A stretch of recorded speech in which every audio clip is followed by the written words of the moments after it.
और मैं गाँव वासियों तीनों पंचायतों है को प्रार्थना करता हूँ बस जितना सहयोग दो और जैसे किसान है और सब जैसा भी सारा लगा इसे लगाओ। तो मैं तो ये अपील करता हूँ भाई ज़्यादा से ज़्यादा ही गौशाला का सहयोग करो।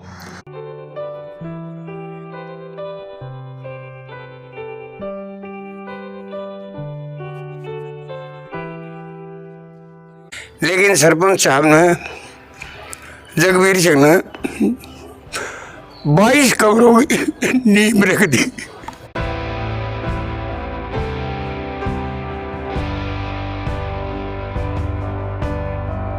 कि जब हम आए जगत में जग हंसा हम रोए, ऐसी करनी कर चले हम हंसे जग रोए।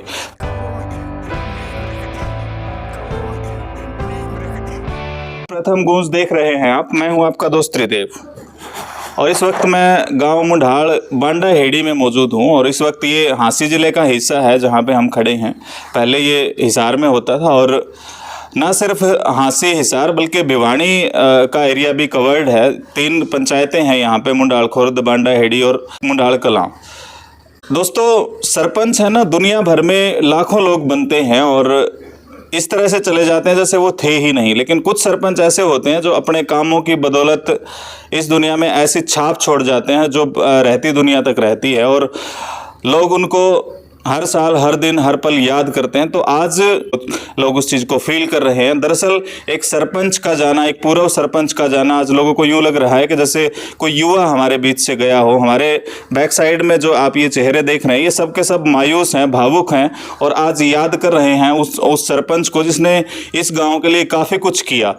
तो मैं आपका टाइम ना लेते हुए सीधा उनसे ही आपको जोड़ना चाहूँगा और उनसे ही जानकारी लूँगा। एक सड़क हादसे में यहाँ के पूर्व सरपंच को इस गांव ने खो दिया, तो जानकारी लेते हैं कैसे ये हादसा हुआ और उनकी यादों पे थोड़ा सा हम चर्चा करने की कोशिश करते हैं ताकि जो युवा सरपंच है, जो आज के सरपंच हैं, उनको ये सबक मिल सके, उनको सीख मिल सके कि किस तरह पंचायतों में काम करने चाहिए और किस तरह से अपना नाम जो है वो मरने के बाद भी आप जिंदा रख सकते हैं।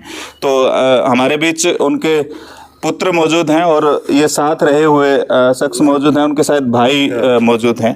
तो उनसे 1 बाय 1 करके हम बात करेंगे। भाई साहब नमस्कार। नमस्कार सर। मैं समझ सकता हूँ दुख की घड़ी थी, लेकिन उनकी यादों पे डिस्कस करने के लिए गांव वालों के हमारे पास कॉल आए कि आप लोग उनके बारे में थोड़ा सा बताएं, क्योंकि एक ऐसा हीरा, एक ऐसा मतलब सामाजिक एक चेहरा खोया है हमने, जो मतलब बहुत कम पैदा होते हैं इस तरह के लोग। तो सरपंच रहते उन्होंने जो काम करवाया उनके बारे में मैं चर्चा इनसे करूंगा क्योंकि ये उनके साथ रहे हैं। थोड़ा सा आपसे मैं ये जानना चाहूँगा कैसे ये हादसा घटित हुआ, कहाँ वो जा रहे थे, क्या ये दुर्घटना हुई?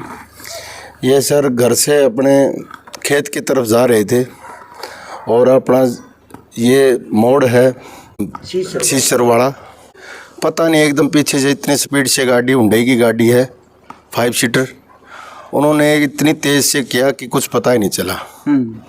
उसके बाद पिताजी जो थे वो बहुत दूर जाके गिरे, जो मेरा लड़का था वो उस तरफ गिरे। अच्छा, तो आपका बेटा भी उनके साथ? जी, वो गंभीर है, अस्पताल में है और मेरे पिताजी की डेथ हो गई।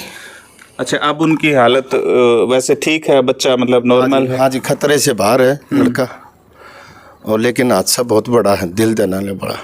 माता जी के 2 दिन पहले हार्ट अटैक आया हुआ था, मैं उसको हॉस्पिटल में ले रखा था।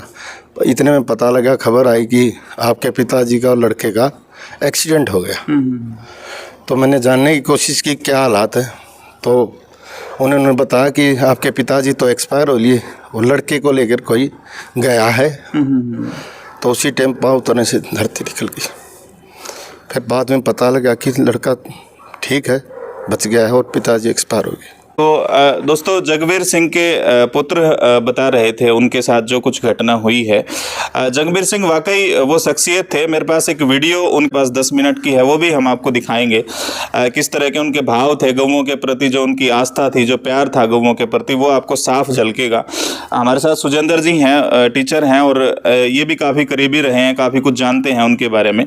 जी नमस्कार। नमस्कार जी। बड़ी दुखद घटना है और पूरा इलाका इस बात से बड़ा दुखी है कि हमारे बीच से एक बहुत ही अच्छे सरपंच तो थे ही थे, एक बहुत अच्छे इंसान हमारे बीच से आज चले गए। दुख की कोई सीमा नहीं है। तो इस सड़क ने उनकी जान ले ली। वैसे वो बड़े मजबूत थे। कोरोना काल में भी वो कोरोना से भी हार उन्होंने नहीं मानी और बहुत ही मिलनसार और बेबाकी से अपनी बात रखने वाले इंसान थे। सरपंच तो बहुत बनते हैं, लेकिन उनका जो कार्यकाल था वो बड़ा सराहनीय था, क्योंकि गांव बांडाहेड़ी में उनकी देख रेख में जो कार्य हुए वो ना पहले कोई सरपंच कर पाया और ना अब तक कोई कर पाया है। उन्होंने हमारे गांव बांडाहेड़ी में कोई भी शिक्षण संस्थान प्राइमरी लेवल का भी नहीं था, तो बड़ा सौभाग्य था कि वो सरपंच बने। और उन्होंने तालाब के किनारे पर एक बहुत आलीशान स्कूल का निर्माण पूरे गांव के सहयोग से उनके मार्गदर्शन में हुआ और इतनी ज़बरदस्त बिल्डिंग बनी और बच्चियों ने वहाँ से शिक्षा ग्रहण की। तो बहुत अच्छे इंसान थे और सदैव ही अपनी बात को बेबाकी से कहने का उनमें मादा था। कोई भी किसी का भी कोई वो होता, कोई पंचायती मुद्दा होता, चौबीसी के जो ये हमारे गांव हैं इनमें वो बहुत बड़े पंचायती के रूप में थे और अपनी बात को इस तरीके से वो कह देते थे कि जिसका कोई ना कोई हल निकल आता था। तो उन्होंने ये नहीं रखा कि ये मेरा है ये पराया है, लेकिन अपनी बात को उन्होंने जो न्यायप्रिय बात थी वो उन्होंने कहने में कोई कसर नहीं छोड़ी। एक प्रकार के वो जज ही थे, लोकल भाषा में वो कहें जैसे न्यायालय होता है ना, वो एक प्रकार के जज थे और वो अपनी बात को बड़े न्यायप्रिय तरीके से कहते थे। उनका अब कोई मुकाबला नहीं है। ऐसे इंसान विरले ही होते हैं। और वो स्वतंत्रता सेनानी के पुत्र थे जी। खुद भी वो फौज में रहे कुछ दिन, लेकिन घर में जैसे ज़रूरत थी उनकी तो इसलिए वो आ गए थे। बाकी सारे भाई सारे बड़े जॉब में हैं और सारी बातें तो ठीक है, लेकिन उनकी पूर्ति नहीं हो सकती।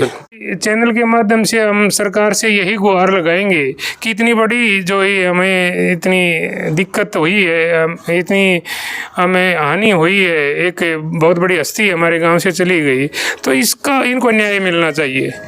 जो भी कोई था, इसने इतनी फास्ट गाड़ी उसने चलाई कि स्पीड इसकी 80 किलोमीटर प्रति घंटा होनी चाहिए और वहाँ देखने वाले ये बताते हैं कि इतनी तेज़ स्पीड थी कि उसके आगे स्कूटी का तो कोई वो ही नहीं था, ना उसने ब्रेक ले रखे और अभी तक उसका पता भी नहीं है। तो सरकार से यही हमारी गुहार है कि प्रशासन को निर्देश दें और जल्द से जल्द न्याय हमें मिलना चाहिए। जहाँ तक इस हादसे के बाद उस गाड़ी की पहचान के बारे में बात है कि वो गाड़ी का बम्पर का एक हिस्सा यहीं घटनास्थल पर पड़ा हुआ है और भी कई छोटे छोटे पार्ट्स उसके यहाँ पर पड़े हुए हैं, तो उनकी मदद से पुलिस जल्दी उनको ढूंढ सकती है।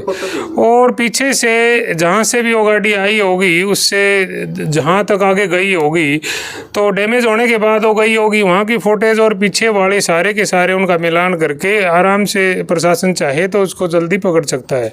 ज़्यादा देर होने में न्याय प्रणाली बाधित होती है। तो हमारे तो एक जज गए एक तरफ से, सोशल जज ही थे वो, और हम उम्मीद करते हैं कि जल्द से जल्द प्रशासन उसको ढूंढ के और हमें परिवार को न्याय दिलाएगा। उनके दोस्त रहे हैं और आज शायद इनसे ज़्यादा दुख किसी को नहीं होगा, तो इनसे भी थोड़ा सा उनकी यादों पे चर्चा करते हैं। पेशे से वकील रहे हैं। मैं समुंदर सिंह मान एडवोकेट जी। मैं बचपन से ही उनके साथ रहा हूँ। जब हमारे स्कूल का पर्दापण हुआ, स्कूल बनाने की सब चर्चाएं चली, तो उस वक्त मैं वो हम दोनों ही थे। हमने जेपी साहब के भट्ठे से, जयप्रकाश के भट्ठे से जी 4 ट्रक ईंटों के मंगवाए बगैर पैसे। क्यों? पंचायत के पास पैसा था नहीं जी।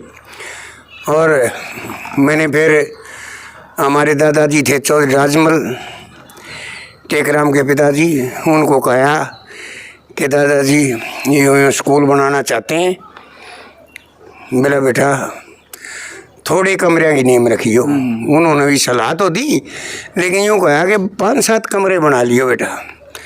लेकिन सरपंच साहब ने, जगवीर सिंह ने 22 कमरों की नींव रख दी जी।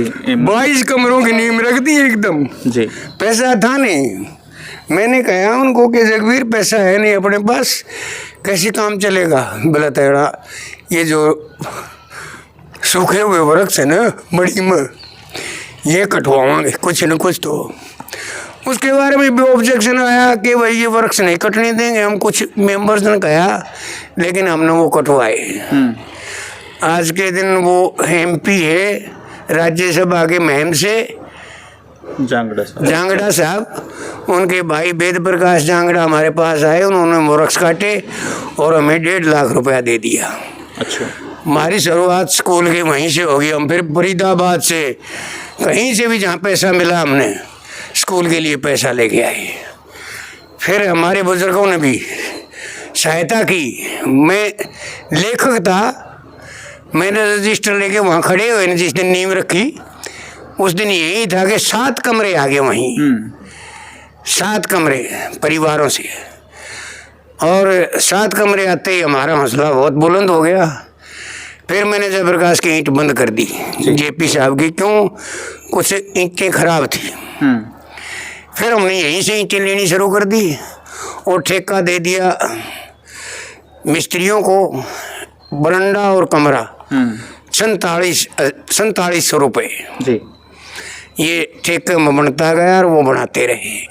मटेरियल हमारा, उनकी यह दिहाड़ी थी। और इस तरह फिर मेरा दोस्त कल चला गया। मैं उसके पास ही बैठा था जी। पहुंच गया था, मेरे से मिल के गया यहाँ से, घर से 5 मिनट के बाद में हादसा हो गया। यहाँ से चलते ही 5 मिनट के बाद में उसका पोता आ गया घर की तरफ से, कहने लगा, बोला दादा कहाँ जा रहे हो। वो बोला खेत में। तो बोला मैं भी चलूँगा। तो ये हादसा वहाँ सीसरवाड़ी सड़क के पास जाके खतरनाक रूप ले गया। कब वो सरपंच थे, थोड़ा सा साल अगर आपके याद हो, और उस दौरान के उनके और यादगार काम? 1987 से लेके 1992 तक, 92 तक सरपंच रहे। और उन्होंने जो काम भी किए, वीडियो के मुकाबले में भी वो अपनी समस्या रख के वीडियो से भी झगड़ पड़ते थे। अपनी व्यक्ति विशेष इंसानियत के लिए जी। कि भाई वीडियो साहब मैं कोई पैसा वैसा देने वाला आदमी नहीं हूँ, ना मैं तेरे कर्मचारी को पैसा दूंगा, ना मैं तेरे को पैसा दूंगा। हमें जो चाहिए ना मटेरियल वो भेज दीजिए। हमारे पैसे तो ये देवलाल की वजह से 3 गुना हो रहे हैं, 3 गुना पैसे देते रहिए। बोले आप तो वही पैसे भर देते हैं। बोला हम नहीं भरते वो पैसे, गांव चंदा इकट्ठा कर रहा है, वो पैसे लेके आते हैं हम आपके पास। और सरपंच साहब का 1988 से लेके 1992 तक, 1987 लेके 1992 तक बड़ा सुंदर कार्यकाल रहा। उन्होंने कोई कमी नहीं छोड़ी, गलियों की, सड़कों की, स्कूल की। और फिर मिनिस्टर्स को बुला के लाए, उस वक्त ही शांति राठी एजुकेशन मिनिस्टर जी, उनको बुला के लाए और उनसे 5 जमात का स्कूल रिकमेंड करवाया। जब भी हम कहीं गए पंचायत के रूप में, तो मैंने कहा माँ जगवीर सिंह इस तपे का प्रधान आपको बना दें जी। लेकिन वो इनकार कर गए। ने बोले ना समंदर, मेरे से ये तपे वाला प्रधानी वाला काम चलेगा नहीं। मतलब पद की चाहत नहीं, पद की चाहत नहीं रखी उन्होंने, लेकिन फिर भी उन्होंने औरे को प्रधान बनाया। और उसकी सहायता के लिए तत्पर रहे सदा कि भाई हमें पंचायत में बुला लेना, जो भी शब्द होगा ना वो सांख्यिक रूप से सही होगा, गलत नहीं होगा कभी भी। ये त्रिदेव जी उन्होंने खूब कहा और करा भी जी। हाँ। और उनके भाई भी हैं, उनके भी दिल में काफ़ी कुछ यादें होंगी। मैं बताना चाहता हूँ, मेरे पिताजी एक आर्य समाजी परिवार से थे जी। शुरू से ही उन्होंने देश की सेवा करने का पूरा जोश था। 16 साल की उम्र में उन्होंने सुभाष चंद्र बोस में देश 1939 से लेके 1945 सेकेंड वर्ल्ड वार से पहले सेना में भर्ती हुए और सुभाष चंद्र INA में फिट हुए। उनका ये था कि देश किसी तरह भी आज़ाद हो। मेरे पिताजी 1939 से 45 तक जब सेकेंड वर्ल्ड वार ख़त्म हो गया, उसके बाद देश को 47 में आज़ादी हुई। और उस समय मेरा भाई वो बड़ा गांव का सरपंच था, बात के धनी थे, किसी से डरने वाले नहीं थे, जो कहते थे साफ सुंदर कहते थे। चाहे कोई बुरा मानो, चाहे भाई हो, परिवार हो, गांव हो, रिश्तेदार हो, जो कहना था मुंह पे कहते हैं। हम 4 भाई हैं और 4 बहनें हैं। सरपंच साहब सबसे बड़े भाई थे मेरे, अरे मेरे पिता के समान थे। उन्होंने बताना चाहूँगा कि मेरे पिताजी 96 वर्ष के गुजरे 31 दिसंबर 2014 को, और पिछले साल जनवरी में ही 2025 में मेरी माँ 103 साल वर्ष की गुजरी। तो इसी तरह उनका जीवन भी काफ़ी लंबा था। जो एक यो हादसा हुआ है, बहुत बड़ा हादसा हुआ है, जैसे भी हुआ है, ये आजकल ओलावृष्टि और बारिश की बरसात की वजह से खेती खराब थी, तो उन्होंने MP जाना था, अपना सामान तैयार करके गए थे कि 5-10 दिन के बाद आन पाऊंगा, इतने बार खेत का चक्कर मारो। तो जाते जाते वो घूमने ही गए थे, 5 मिनट से घर से निकले थे, जो हमारे गांव से सीसर की तरफ रोड जाता है, वहाँ अचानक एक बहुत तेज़ गाड़ी ने पीछे से अचानक इतनी ज़बरदस्त टक्कर मारी, उनका मौके पर देहांत हो गया। और जो हमारा पोता था उसको साइड में फेंक दिया। जो साथ में थे मेरे परिवार के खेत, और उन्हें भाग के आए और उसको उठा के जिंदल हॉस्पिटल में ले गए, वहाँ जो बच्चा ठीक है।